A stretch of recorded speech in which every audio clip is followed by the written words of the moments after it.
નમસ્કાર, આપ જોઈ રહ્યા છો યુટીસી ન્યૂઝ। વડોદરાને શિક્ષણ નગરી કહેવાય છે અને આ શિક્ષણ નગરી એટલા માટે કહેવાય છે કે મહારાજા સયાજીરાવ ગાયકવાડે વડોદરામાં MS યુનિવર્સિટીની સ્થાપના કરી હતી અને એની પાછળનું કારણ હતું કે વડોદરા અને વડોદરાની આસપાસના જિલ્લાઓમાં વસતા લોકોના બાળકો આ કોલેજમાં ભણી શકે, સારું અભ્યાસ મેળવી શકે અને શિક્ષિત બની શકે। પરંતુ મહારાજા સયાજીરાવ યુનિવર્સિટીમાં જે 70% સ્થાનીય વિદ્યાર્થીઓને અનામત હતી તે અનામત હવે જઈ શકે છે। આવી ચર્ચા યુનિવર્સિટીમાં ચાલી રહી છે, પરંતુ વડોદરા શહેરના નાગરિકો આ મુદ્દે કંઈ પણ બોલવા તૈયાર નથી। વડોદરા શહેરમાં જે આગેવાનો છે, સામાજિક સંસ્થાના આગેવાનો છે, એ તો બોલી રહ્યા છે, પરંતુ જે વડોદરાની જનતા છે, જેના માટે આ કોલેજ શરૂ કરવામાં આવી હતી અને જે લોકોને આ નિયમથી ફરક પડવાનો છે, એવી પ્રજા કંઈ પણ બોલવા તૈયાર નથી।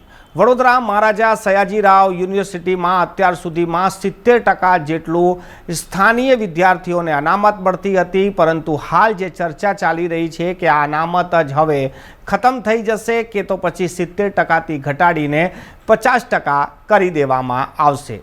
મહારાજા સયાજીરાવ યુનિવર્સિટીમાં જ્યારથી જ વાઇસ ચાન્સેલર તરીકે પ્રોફેસર વિજય શ્રીવાસ્તવ આવ્યા છે ત્યારથી લોકો ચર્ચા કરવા લાગ્યા છે કે યુનિવર્સિટીમાં હવે એક હત્તું શાસન ચાલે છે, કોઈનાથી પૂછાતું નથી અને કિચન કેબિનેટની જેમ તેમના જ માણસો બેસીને કંઈ પણ નક્કી કરી દે છે। આ વડોદરાના બાળકોના ભવિષ્ય સાથે ખૂબ મોટા ચેડા થઈ રહ્યા છે।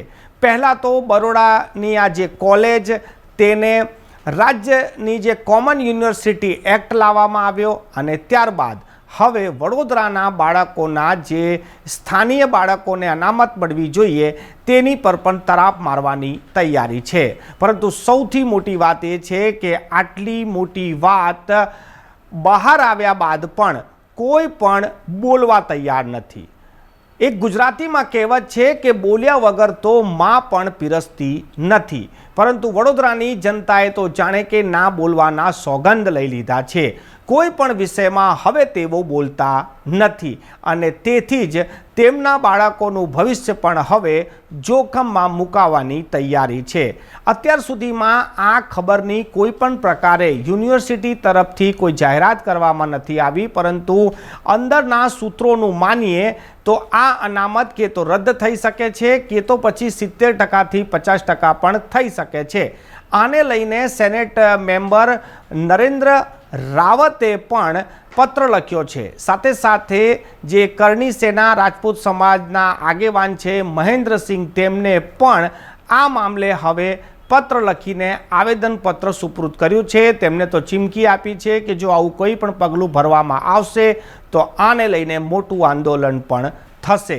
પરંતુ આ જે આગેવાનો છે તેમને તો તેમનું કાર્ય પૂરું કરી દીધું છે, તેમને વાંધો પણ ઉઠાવ્યો, આવેદન પણ આપ્યું છે, ચીમકી પણ આપી છે, પરંતુ જ્યાં સુધી જનતા નહીં જોડાય ત્યાં સુધી આવા સત્તાધીશો મનમાની કરતા રહેશે।